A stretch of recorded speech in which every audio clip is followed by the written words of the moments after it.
Today, 23 years after that horrible day on September 11, 2001, leaders of the Republican and Democratic parties stood together at Ground Zero in Manhattan. Vice President Harris and President Biden and later former President Trump also traveled to Shanksville, Pennsylvania, where one of the four hijacked airplanes crashed after passengers heroically thwarted the attempt by al-Qaeda terrorists to fly that plane to Washington, D.C. to wreak havoc.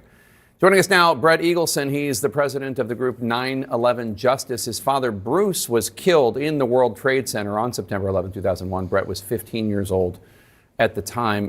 Brett, first of all, how are you doing? How are you holding up on what must be an awful anniversary for you every year? It's always tough. This time of year, as soon as the leaves or as soon as the air starts to get a little crisp and kids go back to school, it always brings back memories. But I think more than anything, we as a community stand in front of America today and in front of these two candidates absolutely incensed.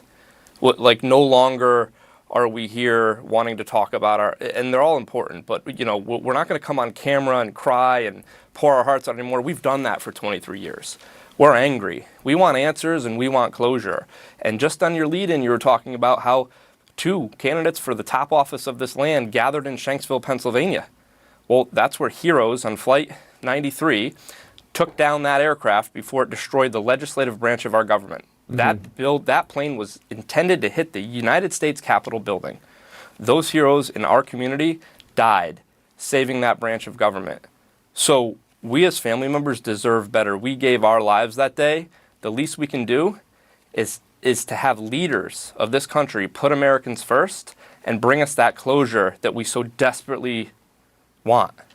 So the New York Times is reporting that this week, of all weeks, this week, the PGA Tour and the Saudi Public Investment Fund officials are in New York, in Manhattan, to continue talking about forming an alliance between the PGA Tour and Live Golf, which was founded by the Saudis, who still continue to stonewall about Saudi government involvement in 9/11. Now, sources tell the Times that the timing of these meetings was coincidental. What's your response? It's completely tone deaf. It is outlandish. It's insulting. Look, at one point in time, the PGA Tour were brothers in arms with us. They were standing lockstep, fighting the battle about, you know, Saudi Arabia doing 9/11, about all these other atrocities, women's rights, human rights, you know, all these different issues that Saudi Arabia is infamous for. The PGA was standing side by side with us, and then all it took is a couple $2 billion, and they caved like a cheap suit.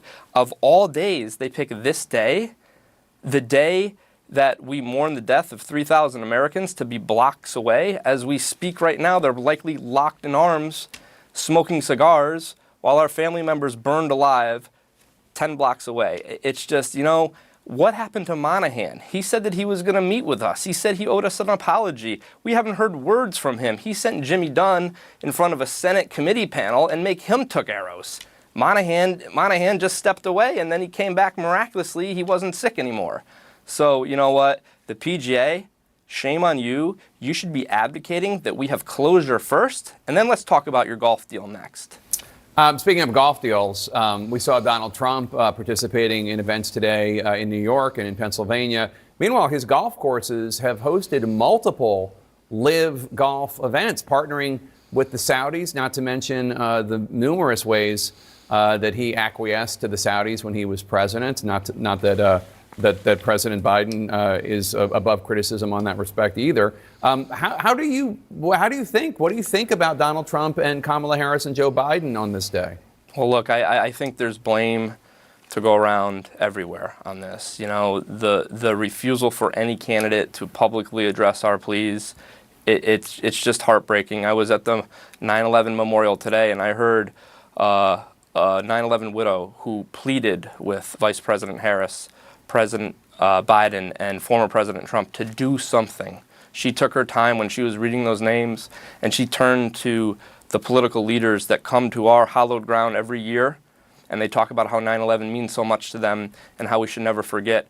Well, there's something that our political leaders can do, and that's hold Saudi Arabia accountable. And you know what, Jake? I'm going to be fair here, and I'm totally going to tell you that to President Trump's credit, he did meet with some of the family members today.